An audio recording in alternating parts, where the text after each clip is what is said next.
Sorry to disturb the normality of the presentations uh, on climate risk and insurance.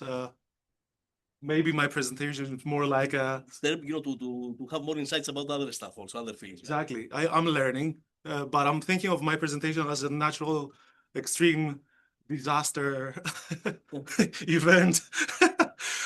So yeah, this application is about financial monetary economics. Basically, is we're trying to measure market disagreement around monetary policy announcements. But let me just take a step back and give you a little bit of the story. What is the role of a central bank? Central bank is not just about setting interest rates, right? The central bank is responsible for ensuring that the monetary policy is transmitted in a very efficient way in the economy. And the way they do that is by using different communication strategies. So what a central bank says is very important because it can shape expectation, it can impact inflation, it can affect risk premia, it can build or even destroy the credibility to the economy, right? So it's very important. And the central banks over the last few years, they have kind of decided to announce their monetary policy decisions in two phases. So the first phase is the press release, is some information that they release to the press. It just states the decision on the interest rate, the policy rate, with some very, very brief rationale around it, not going into any details whatsoever.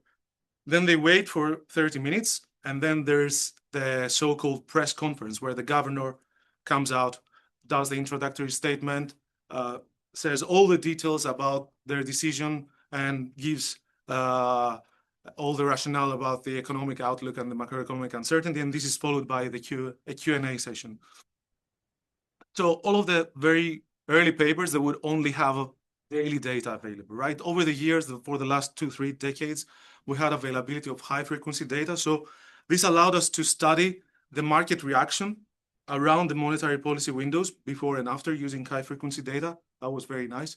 And over, like even more recently, people have started using text analytics, right? A lot of LLMs and things like that to extract information from textual data of monetary policy statements. So either the press release or the press conference, speeches, and so on and so forth. Most of these studies, they focus on the price impact. So what happens to interest rates? What happens to bond prices or stock market around monetary policy announcements?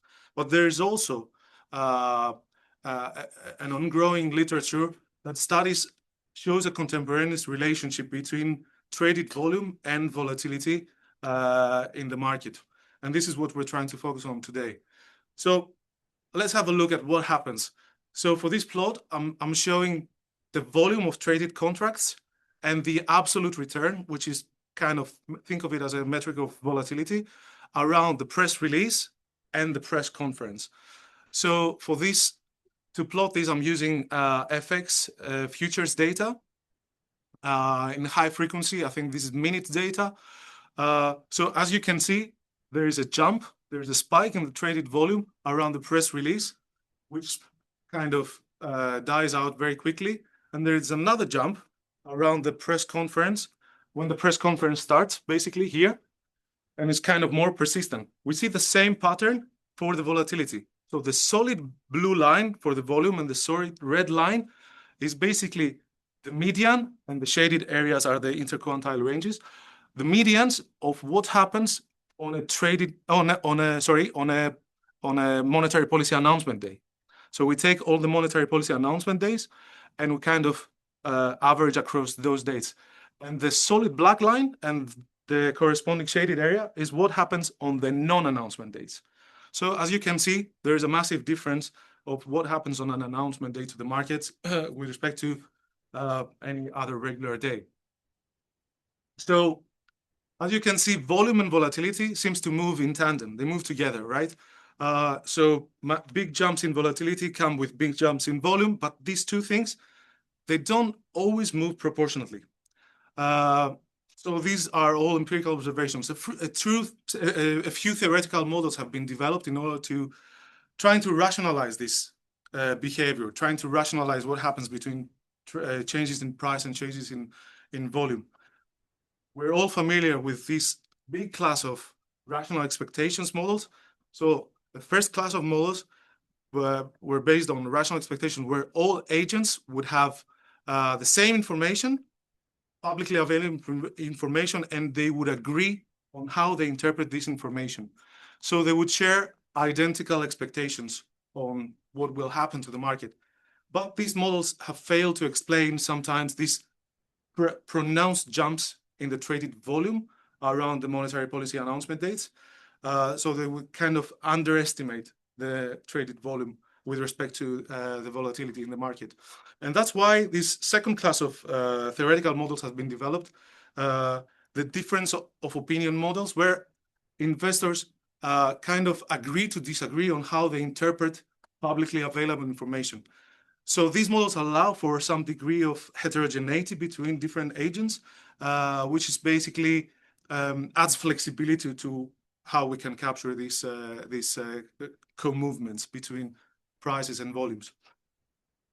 So the volume and volatility dynamics in this two-stage, let's say, monetary policy announcement structure have not been explored very much, right? So all the previous studies would treat the announcement as independent, as a single event, or they would either focus on the press release or the press conference, but they wouldn't look at the sequential arrival of information. They wouldn't look at what the influence of the press release information is on the press conference. So they would treat the two independently, right?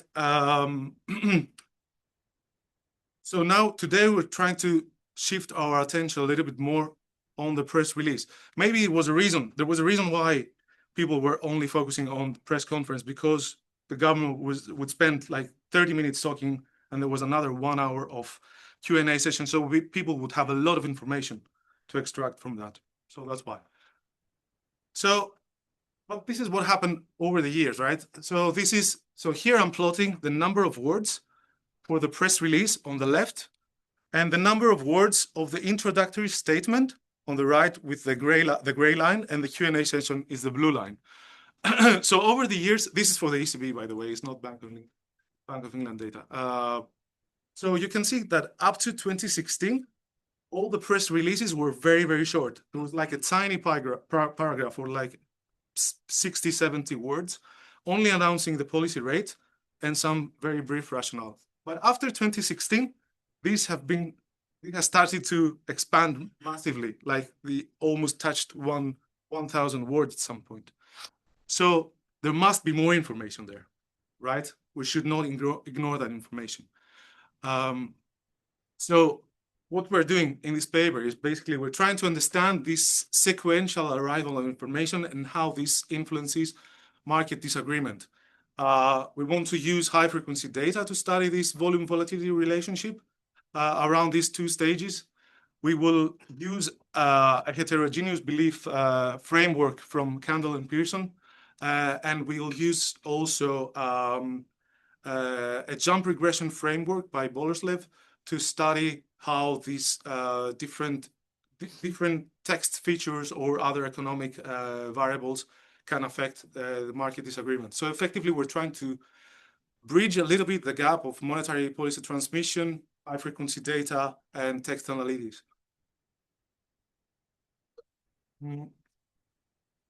So there's a few reasons why we do that, a few policy implications, like questions that we had in mind. So think of this as a brain dump, basically. These are some ideas that we had. Is there evidence of pronounced market disagreement around monetary policy announcements? What can we learn about dispersion in beliefs between the agents around press releases or press conferences, and how this changes between the two? If there's contextual overlap between the information in the press release and the press conference, and what are these implications? Does the disagreement resolve or intensify between the press release and the press conference? And what are the drivers of this heterogeneity? What can we learn from this? And what how central banks should approach this, especially when there is elevated market ambiguity. So for the theoretical framework, let's assume that we have two agent types, type 1, type 2, with proportions delta and 1 minus delta respectively. All agents have access to the same publicly available information. They are allowed to have heterogeneous beliefs, as I said, so they can interpret publicly available signals in a different way. And every time there's new information, they update their priors, basically. We assume that there's two assets, a risk-free asset and a risky asset with random terminal pay of X. We assume a negative exponential utility function with a coefficient of risk aversion, absolute risk aversion lambda.